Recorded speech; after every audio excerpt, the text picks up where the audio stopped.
Magic Treehouse, Book Number 33, Narwhal on a Sunny Night, by Mary Pope Osborne. Chapter 5, Eric's Son. Jack and Danny followed the boy up the rocky slope and down the other side. There was a wooden rowboat on the shore. It looked like it had been made by hand. 2 oars were inside. The boy put his spear into the boat, then pushed it halfway into the water. "Sit at this end," he said. "Thanks," said Annie.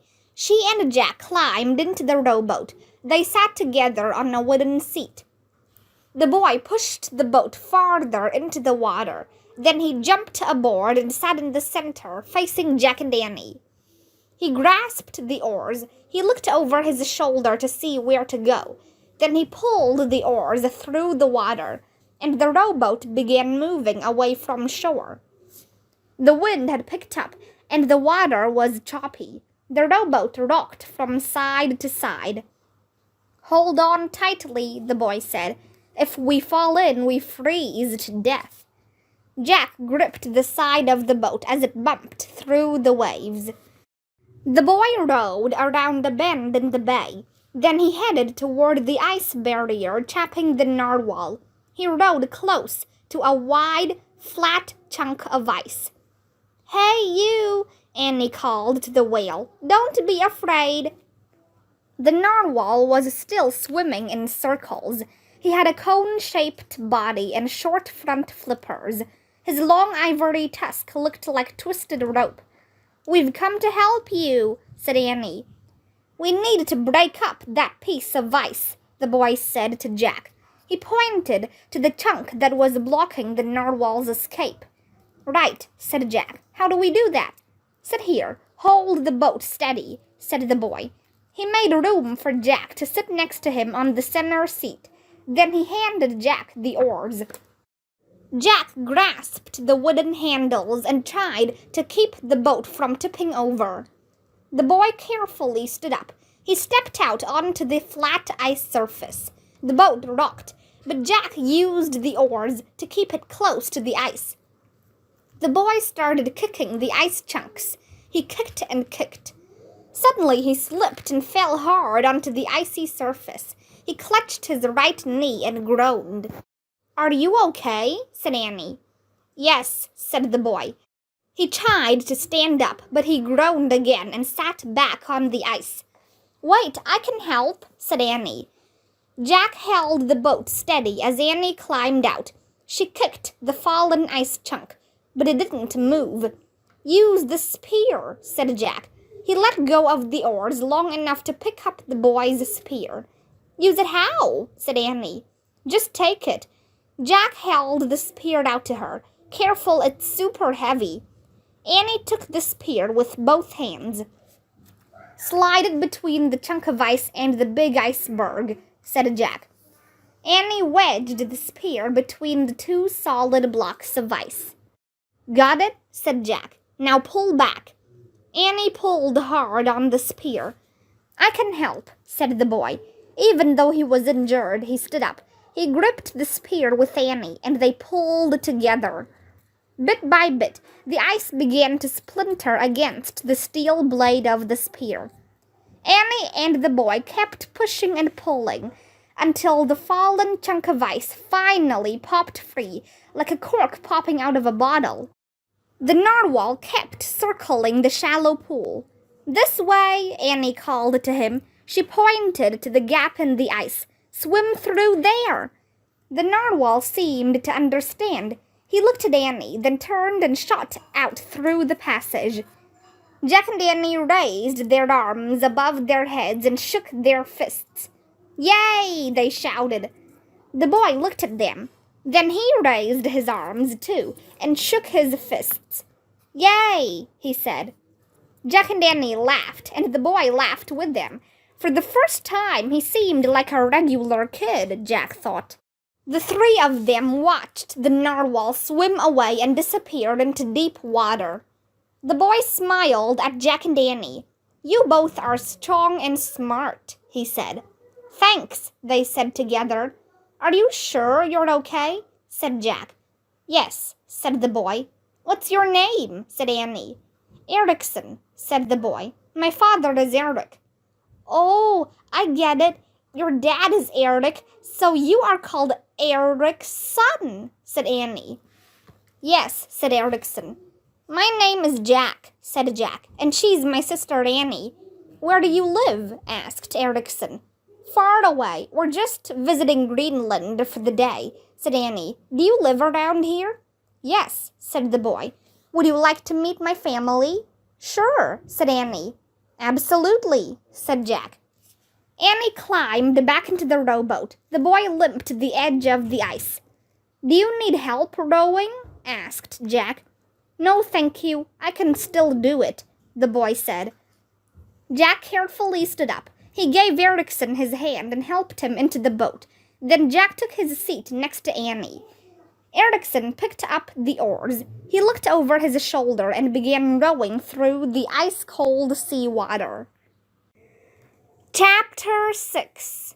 The Mist of Time.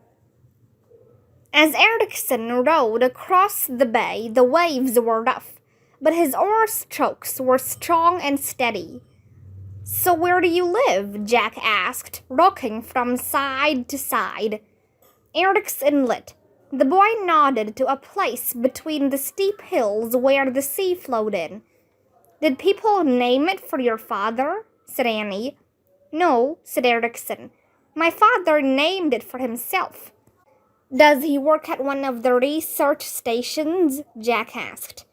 Erickson looked puzzled. I mean, is he a scientist? Asked Jack. The boy shook his head. He is a sailor, he said. Oh, cool, said Jack. I am a seafarer too, said Erickson. Soon I will sail away on my own. Annie laughed, as if she thought he was kidding. Jack didn't know what to think. He liked Erickson, but he couldn't figure him out. The boy's manner, his spear, and his outfit were really odd. And who says seafarer anymore? Jack wondered. Erickson rowed through the choppy waters and into Eric's Inlet. The hills on either side of the narrow water passage sparkled with ice and snow. As the boat moved along the inlet, clouds covered the sky. The air grew foggy. Soon it was hard to see where they were. Jack could hear seabirds cawing, but he couldn't see them. Icebergs drifted close to the rowboat. They looked like ghost ships. Spooky, said Jack. Yeah, Annie whispered, but we're doing what our rhyme says to do.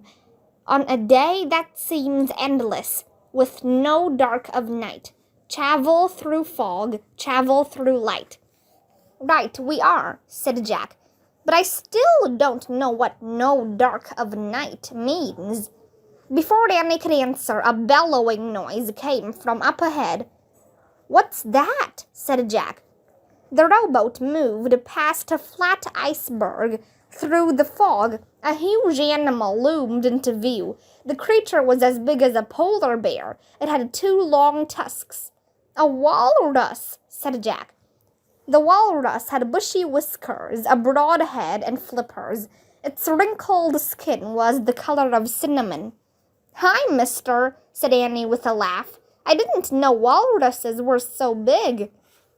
Erickson rowed on. He steered the boat between sheets of floating ice. 2 ringed seals rested on one sheet. Seagulls were perched on another. Look, a reindeer, said Annie. Through the fog, Jack saw a delicate-looking deer on the shore. Its antlers looked like tall tree branches. You're beautiful, called Annie. The reindeer dipped its head shyly. She said thanks, said Annie. Did you know reindeer are also called caribou? Cool, said Jack. And their noses warm the cold air before it goes to their lungs, said Annie. Like Rudolph the red-nosed reindeer, said Jack with a laugh. Did you write a report on reindeer too? No, said Annie. I just really love learning stuff like that. Jack smiled. Annie knew more about animals than anyone. She could talk to them and hear them in special ways. As Erickson rowed down the river of seawater, the fog cleared, the clouds drifted off, the cliffs and the waves sparkled with sunlight again. Soon they passed low hills and greenish-brown fields. There was less ice and snow. A few trees dotted the land. Sheep were scattered across the hillsides. "Oh, this is so beautiful," Annie said. "Has your family lived in Greenland for a long time?" 8 years, said Erickson. "We began the voyage from Iceland with 25 ships, but 11 ships did not make it." "Are you serious?" said Jack. "Yes," said Erickson. "That's so sad," said Annie. Jack was confused. What year was this? "Everybody knew the journey would be hard," said the boy. He looked over his shoulder as he rowed around a curve. "This is where we live," he said as the boat glided into a sheltered cove. "Wow," breathed Annie. Anchored along the water's edge were 14 ships. They were long, slender sailing ships, made of wood. Dragon heads were carved into their prows. Jack gasped. He'd seen ships just like these before. They were Viking ships. Suddenly, Jack understood what had happened. He and Annie had come to Greenland in the time of Vikings, about 1,000 years ago.